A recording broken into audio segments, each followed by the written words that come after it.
ठीक है। भाषा अर्जन की अगर मैं बात करूं तो इसको इंग्लिश में कहते हैं, देखो बात को समझना इंपॉर्टेंट है हिंदी और इंग्लिश से ज्यादा, तो बाइलिंगुअल लैंग्वेज का जहां भी यूज हो उसको देख के घबराना मत, ठीक है।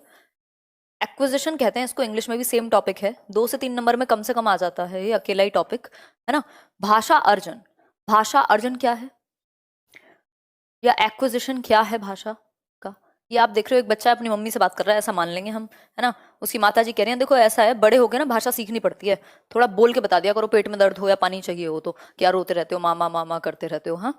तो ऐसा हम कह सकते हैं कि नेचुरल प्रोसेस है, क्या है, स्वाभाविक प्रक्रिया है, स्वाभाविक प्रक्रिया है हमारी, यानी मनुष्य में जन्मजात क्षमता है भाषा को अर्जित करने की, जिसका इस्तेमाल करके वो आगे फिर कम्युनिकेट कर पाएगा, और डेली लाइफ में पता नहीं कितने सारे फंक्शन लैंग्वेज के हैं, है ना। वो संप्रेषण का भी माध्यम है, वो अपनी बात को कहने का, सुनने का, ज्ञान को अर्जित करने का भी माध्यम है, एक संस्कृति, एक जनरेशन से दूसरी जनरेशन में ज्ञान को आगे स्थानांतरण करने का माध्यम है ना। तो भाषा अर्जन किस वजह से होता है, मनुष्य के अंदर क्या है, जन्मजात, हमारी जन्मजात क्षमता के कारण, हमारी जन्मजात क्षमता के कारण, हमारे अंदर इनेट एबिलिटी है, ऐसा चॉम्स्की कहते हैं, हमारे अंदर आंतरिक क्षमता है, जन्मजात क्षमता है कि हम भाषा को एक्वायर कर लें, स्वाभाविक रूप से अर्जित कर लें अपने पर्यावरण से। भाई आपके घर में आसपास जब से बच्चा पैदा होता है, मामा मौसी चाचा चाची दादा दादी जो भी लोग आसपास होते हैं वो उसको हाथ में लेकर के भी बातें करना शुरू कर देते हैं उससे, जैसे उसको भाषा आती ही होगी, जैसे वो रिप्लाई कर ही देगा, बट वो ऐसी तो एक्वायर करता है वातावरण से, है ना। जो उसका पर्यावरण है, जो उसकी सराउंडिंग है, उससे वो भाषा को एक्वायर कर लेगा, ठीक है। तो हम कह सकते हैं कि भाषा अर्जन वातावरण का बहुत ज्यादा इस पर प्रभाव पड़ेगा, सहज होता है, एकदम नेचुरल प्रोसेस है ना, नेचुरल प्रोसेस है, जैसे आप खाना खा रहे हैं वैसे आप भाषा सीख जाते हैं, ठीक है बात। तो सहज है, एकदम स्वाभाविक है, अचेतन या अवचेतन है, सबकॉन्शियस है, इसमें बहुत ज्यादा प्रयास की आवश्यकता नहीं होती। आप बड़े हुए 1 साल के होते हैं, 6 महीने के होते हैं, आप सिंगल सिलेबल वर्ड बोलना शुरू कर देते हैं, बा मा पा चा, है ना। और जैसे ही आप बड़े होते हैं आप 2 वर्ड्स को कंबाइन करके बोलना शुरू कर देते हैं, जो भी आपकी मातृभाषा के शब्द होते हैं। तो मातृभाषा क्या है, बेसिकली आप किसी भी भाषा का पहला रूप, किसी भी व्यक्ति के लिए भाषा का पहला रूप मातृभाषा होती है, ये कह सकते हैं हम। तो हम अगर यहां कहना चाहें तो इसका जो संबंध है वो मातृभाषा से ज्यादा है, मातृभाषा से ज्यादा है, किसका संबंध, अर्जन का। क्योंकि हमारी जो मदर टंग है उसके लिए हमें स्कूल नहीं जाना पड़ता, उसके लिए हमें प्रैक्टिस नहीं करनी पड़ती, उसके लिए हमें कॉपीज उठा करके नोटबुक्स और सुनना बोलना पढ़ना लिखना, ये कौशलों का इस्तेमाल अलग से नहीं करना होता, कोई व्याकरण नहीं पढ़ना होता, कोई हमें किताब लेकर के नहीं पढ़ाता कि बच्चों दूध मांगना सीख लो, वो अपने आप ही पता नहीं कितनी चीजें बोलने लगता है। 2 से 2.5 साल का होते होते तो उसे हर चीज बोलनी है जो उसके मम्मी पापा या आसपास में बोली जा रही है, कार्टून देख के या जैसे भी। तो उसके दिमाग में उसकी आंतरिक क्षमता के कारण स्वाभाविक रूप से वो भाषा को एनवायरमेंट से, वातावरण से क्या कर लेती है, एक्वायर कर लेती है, मतलब दिमाग उसका एक्वायर कर लेता है या अर्जित कर लेता है। भाषा अर्जन एक ऐसी प्रक्रिया है जो बिल्कुल स्वाभाविक है, बिल्कुल नेचुरल है, बहुत ज्यादा एफर्ट की जरूरत नहीं है, अवचेतन या अचेतन भी आप इसे कह सकते हैं। और मातृभाषा का जो एक्विजिशन है, अर्जन है, वो स्वाभाविक है कि हो ही जाना है, ठीक है बात, इतनी बात क्लियर है या नहीं, शेयर कर दो, आज लोगों तक पहुंची नहीं है बात।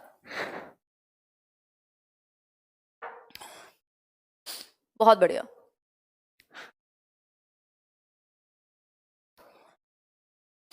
इतनी बात सभी को क्लियर है, कोई दिक्कत नहीं है इस बात को समझने में, बिल्कुल दिमाग में रहेगा, ये नेचुरल प्रोसेस है, बिल्कुल बिल्कुल नेचुरल प्रोसेस है, सहज है, स्वाभाविक है, ऑटोमेटिकली आना ही आना है। अगर आप बच्चों को बॉक्स में बंद कर दें और उससे कोई बात ही ना करे कभी, तो नहीं आएगा। लेकिन भाषा को अर्जित करने में सबसे बड़ा रोल है एनवायरमेंट का, क्योंकि उस भाषा को आपने देखा है, सुना है, बोला है, हर तरीके से आपके आसपास वो भाषा सम्मिलित थी, चाहे वो लड़ाई में देखा हो, प्यार में देखा हो, है ना, तकरार में देखा हो, अपने आसपास आपने अपनी मातृभाषा को देखा है यूज होते हुए, तो आपने उसको अर्जित कर लिया बिना ज्यादा बहुत एफर्ट के। क्लियर बात है, नेचुरल प्रोसेस कर दिए, बहुत बढ़िया किया आपने शेयर करके। नेक्स्ट एक कॉन्सेप्ट होता है भाषा अधिगम का, भाषा अधिगम यानी लर्निंग, अधिगम का मतलब है इंग्लिश में लर्निंग, इंग्लिश में भी पूछा जाता है, 1 नंबर का क्वेश्चन इस पे बिल्कुल डायरेक्ट, और 2 से 3 नंबर का ये टॉपिक है।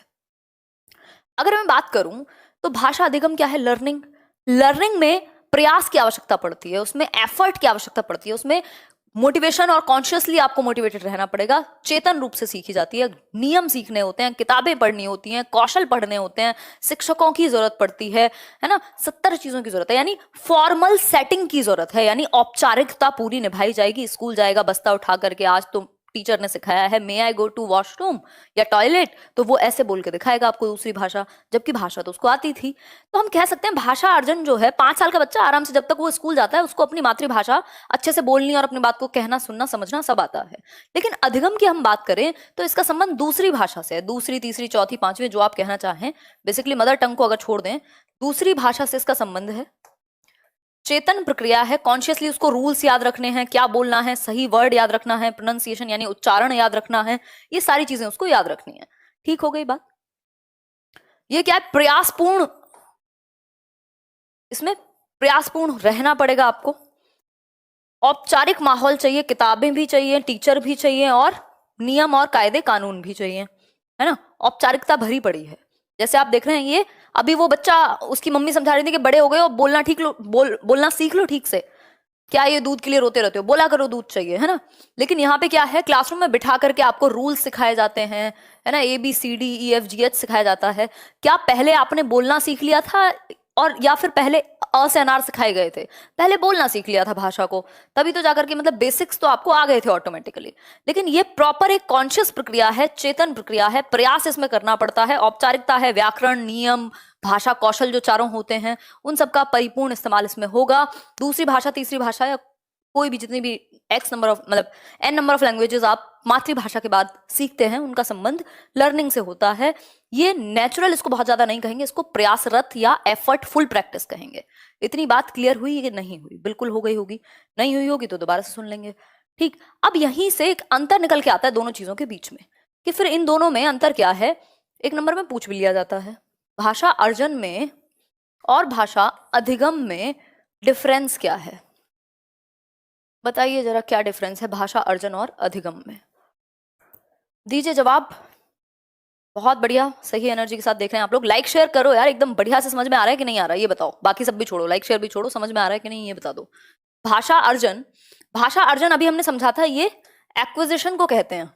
अर्जित कर रहे हैं ना आप, आपके आसपास कुछ लकड़ियां पड़ी थी, आपने अर्जित कर ली, है ना।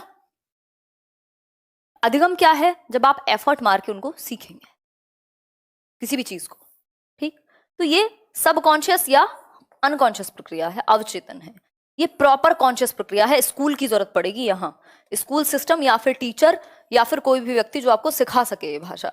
ये आप सहज रूप से अपने एनवायरमेंट से सीख जाते हैं।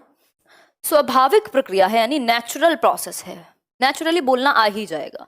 ठीक, ये नियमबद्ध है, यहाँ व्याकरण की नियमों का ज्ञान आपको होना चाहिए, किसका मतलब क्या है, वाटर का मतलब पानी है, ये सब आपको पता होना चाहिए।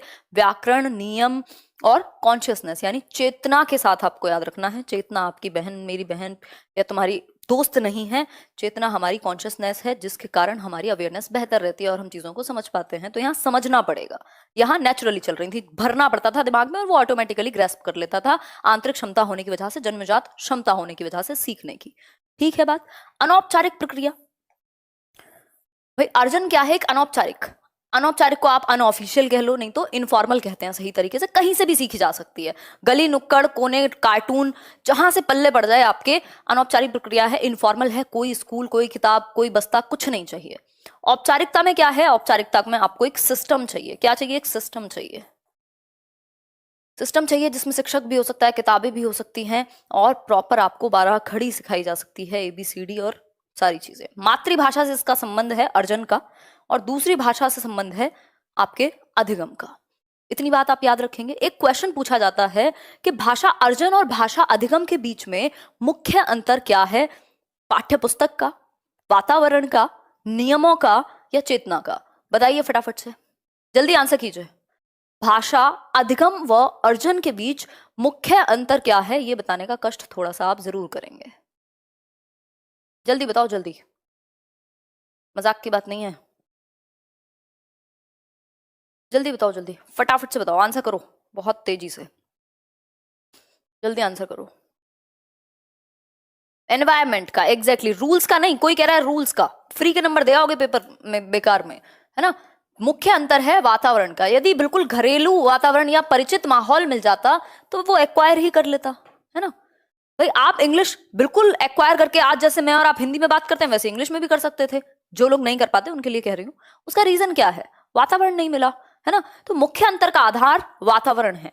और आपको इस बात का ध्यान भाषा अधिगम में, लैंग्वेज लर्निंग में भी रखना है कि समृद्ध वातावरण मिले, समृद्ध माहौल मिले भाषा को एक्वायर करने का, सीखने का माहौल अच्छा हो, जहां मौका मिले, अपॉर्चुनिटी मिले, अवसर मिले बच्चे को यूज करने के। देखो यूज बहुत बड़ा शब्द है। यूज का मतलब है इस्तेमाल करने के मौके होने चाहिए, अवसर होने चाहिए बच्चे को भाषा के।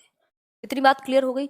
ऐसा नहीं है कि स्कूल में तो इंग्लिश सिखा दी गई और घर पे आके अगर वो एक शब्द बोले तो उसको अंग्रेज कहा जाए कि बहुत अंग्रेज बन रहे हो। ऐसा नहीं होना चाहिए। अधिगम के लिए भी माहौल इंपॉर्टेंट है। दोनों के बीच में जो मेन अंतर है वो है अधिगम का। यहाँ पाठ्य पुस्तक की जरूरत पड़ सकती है, व्याकरण की जरूरत पड़ सकती है, टीचर की जरूरत पड़ सकती है अधिगम में।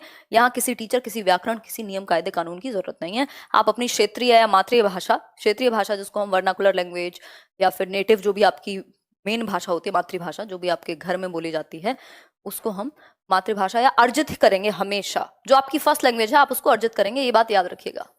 फर्स्ट लैंग्वेज जो पहली भाषा है, चाहे आपके घर में तेलुगु बोली जाती थी तो आपने तेलुगु एक्वायर कर ली, अधिगम हो गया, है ना। अगर आपके घर में हिंदी बोली जाती थी तो हिंदी कर ली, आपके घर में हरियाणवी बोली जाती थी, हरियाणवी कर ली, पंजाबी बोली जाती थी, पंजाबी कर ली, है ना।